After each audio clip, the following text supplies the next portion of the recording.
Berita tersebut sebetulnya sudah diterbitkan agak lama. Sudah terbit sejak bulan Januari tahun 2022.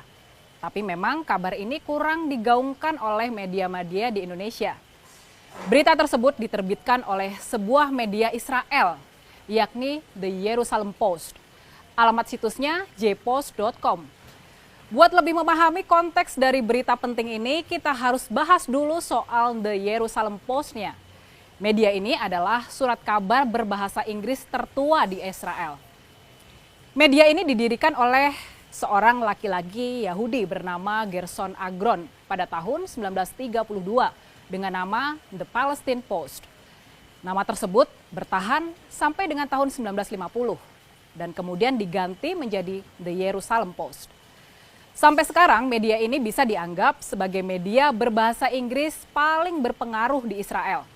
Jadi The Jerusalem Post ini bukan media kaleng-kaleng ya. Nah, tanggal 11 Januari tahun 2022, The Jerusalem Post menerbitkan sebuah artikel dengan judul How Agriculture Led Indonesia's Defense Minister to Talk Normalization with Israel. Kalau dalam bahasa Indonesianya, maksudnya kurang lebih adalah bagaimana kerjasama pertanian membuat Menteri Pertahanan Indonesia menjajaki normalisasi hubungan antara Indonesia dengan Israel. Penulis artikel ini adalah seorang wartawan bernama Lahav Harkov dan Menteri Pertahanan Indonesia yang dimaksud dalam artikel tersebut adalah Prabowo Subianto. Eyang Prabowo Subianto. Kalau diterjemahkan, dua paragraf pertama artikel tersebut berbunyi kurang lebih seperti ini. Kerjasama pertanian telah memainkan peran besar dalam mendekatkan hubungan di antara Israel dan Indonesia baru-baru ini. Menteri Pertahanan Indonesia, Prabowo Subianto, memimpin upaya tersebut dari Jakarta. Serangkaian pertemuan, pernyataan, dan laporan dalam beberapa bulan terakhir di tahun 2021 menunjukkan kalau Israel dan Indonesia, negara dengan populasi muslim terbesar di dunia, semakin dekat. Ketemu lagi dengan saya, Rini Budoyo, di Hot Topic.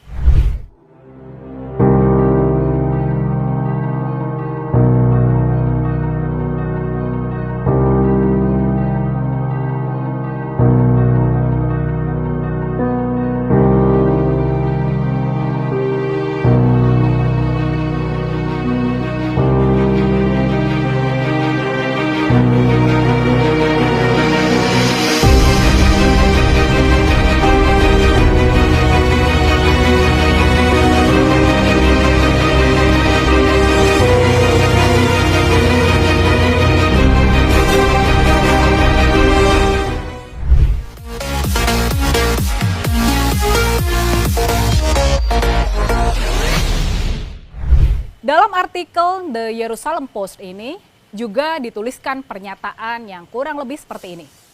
Prabowo Subianto bertemu dengan penasihat keamanan nasional Eyal Hulata pada sebuah konferensi di Manama di bulan November lalu. Dia juga terlihat berbicara dengan kuasa usaha Israel di Bahrain, Itai Takner, pada acara yang sama. Setelah foto pertemuan tersebut muncul di media, pihak Prabowo Subianto mengeluarkan pernyataan yang menyatakan bahwa dirinya tidak dilarang berbicara dengan pejabat Israel jika hal tersebut demi kepentingan nasional. Masih menurut The Jerusalem Post, Eyang Prabowo sebetulnya sudah menjalin kerjasama dengan Israel sejak beberapa bulan sebelumnya dalam bidang pertanian dan ketahanan pangan.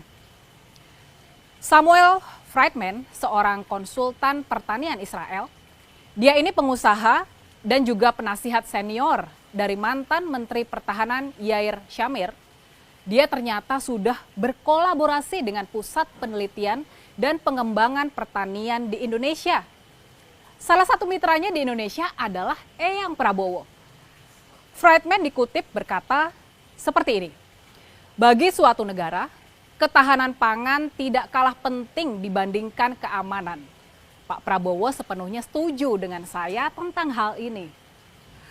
Friedman juga berkata, kalau dia tahu ada pembicaraan tentang normalisasi hubungan antara Israel dan Indonesia, tapi dia tidak terlibat dalam urusan politiknya. Nah, sekarang gimana tanggapan kalian setelah tahu isi dari pemberitaan media Israel ini? Apa pendapat kalian tentang Eyang Prabowo? Pastinya nih, kita semua setuju kalau Eyang Prabowo harus menjelaskan sikap dia yang sebenarnya soal masalah Israel dan Palestina ini. Apakah kalau dia ternyata bisa menjadi presiden kelak, apakah Indonesia benar-benar bakal membuka hubungan diplomatik dengan Israel? Apakah kita bakal punya kedutaan besar di Israel? Waktu ditanya para wartawan soal apakah dia sebagai Menteri Pertahanan bakal ikut memboikot produk-produk Israel, ini mengingat militer kita menggunakan beberapa produk berlisensi Israel, Eyang Prabowo tampak menghindar memberikan jawaban yang tegas. Dia mengacu ke pernyataan Presiden Jokowi kalau perjuangan Indonesia sudah jelas. Tapi Eyang kemudian ngeles dengan bilang kalau kita tetap harus memikirkan kepentingan dan kebutuhan Indonesia. Kalau kalian mau lihat pernyataan Eyang Prabowo soal hal ini, tonton video ini sampai akhir deh. Jadi gimana sebetulnya sikap Eyang Prabowo soal isu Israel dan Palestina ini? Benarkah Eyang Prabowo pro-Israel? Kalau menurut The Jerusalem Post, mereka menjelaskannya seperti ini. Eyang Prabowo sudah mengumumkan di bulan Oktober tahun 2021 soal rencananya buat mencalonkan diri sebagai calon presiden di Pilpres tahun 2024. Nah, terkait dengan hal ini, sama seperti banyak pemimpin negara-negara Arab dan Muslim lainnya yang berupaya buat bisa membuka hubungan dengan Israel, Eyang Prabowo juga memandang sikap terhadap Israel sebagai bagian penting dalam menjalin hubungan yang lebih baik dengan Amerika Serikat. Oke, itulah tadi hasil liputan salah satu media ternama di Israel, yakni The Jerusalem Post. Soal peran Eyang Prabowo dalam pembicaraan soal pembukaan hubungan diplomatik di antara Indonesia dan Israel. Nah, pertanyaannya sekarang, ini pertanyaan pentingnya.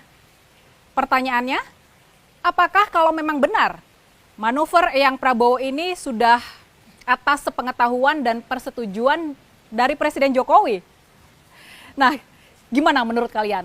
Alutsista Israel gimana Pak? Boikot. Kan sekarang ini ada gerakan solidaritas Palestina Pak yang salah satunya boikot produk-produk dan teknologi Israel. Indonesia kan sekarang menggunakan beberapa teknologi yang lisensinya dari Israel. Apakah kita juga akan bersolidaritas dengan gerakan itu juga Pak untuk mendukung gerakan kemerdekaan di Palestina?